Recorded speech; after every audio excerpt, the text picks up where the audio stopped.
बिस्मिल्लाहिर्रहमानिर्रहीम। प्यारा दोस्तों अस्सलाम वालेकुम। जीअं त असां हिन वक़्तु मौजूदु आहियूं वसाणाबाद नारो चूंडको जी एरिया में, जिथे फील्ड विज़िट फुटीअ जे हवाले सां बीठा आहियूं, जिथे असां सां गॾु आहिनि हितां जा अब्दुल रशीद सूमरो साहब।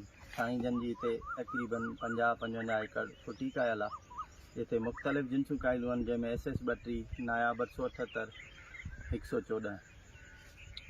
फील्ड के हवाले से रोज़ एक न बो वीडियो असां रखंदा आहियूं, इलाइक़े में वञी करे ॾिसंदा आहियूं त कहिड़ियूं वैरायटियूं कयल आहिनि, ज़मीनदार छा ॾियनि था पिया, कहिड़े क़िस्म सां ज़मीनदारी करनि था पिया, उन जे हवाले सां हिकिड़ो फील्ड विज़िट थियो। हाणे साईं जन खां पुछंदासीं त साईं जन हिते छा ॾिनो आहे, कीअं हलाइनि था फुटीअ खे, छा था सम्झनि। भाउ रशीद अस्सलाम वालेकुम। वालेकुम सलाम। अदा तव्हां हिते कहिड़ियूं कहिड़ियूं जिन्सूं कायूं आहिनि जेके ॿुधायूं मां, ऐं छा हिन महिल ताईं हिननि में खुराक ॾिनी आहे?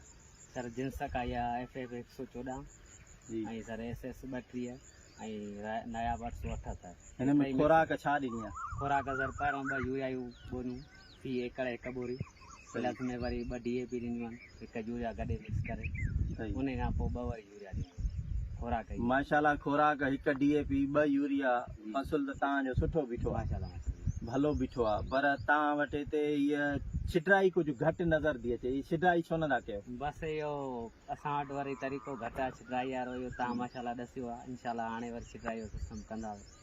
अच्छा, जी जी।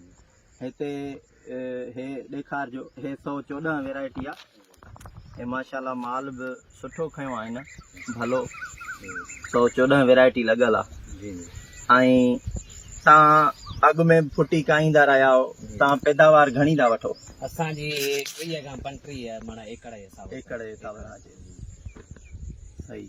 हाणे अॻिते हिन में अञा तव्हां यूरिया या छा ॾींदव कुझु? यूरिया ॾींदा, अञा यूरिया ॾींदव? हिकु बोरी 2 बोरियूं ॾींदा एकड़ ॾिसंदा इन हिसाब जो, कद जे हिसाब सां।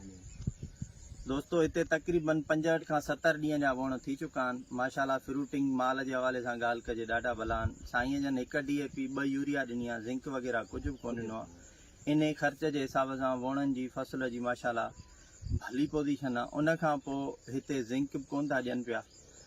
स्प्रे अञा हिकिड़ो कयो आहे हिननि पेस्टिसाइड जो, त दोस्तनि खे मशवरो ॾींदा साईं थोरो ज़िंक बि इस्तेमालु कयो, फोलियर जा थोरा स्प्रे कयो, अञा तव्हांजी पैदावार वधंदी।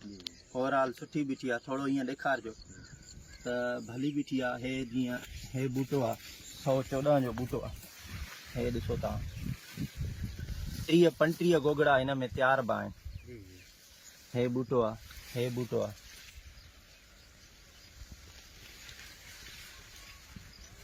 ॾेखारियो बसि।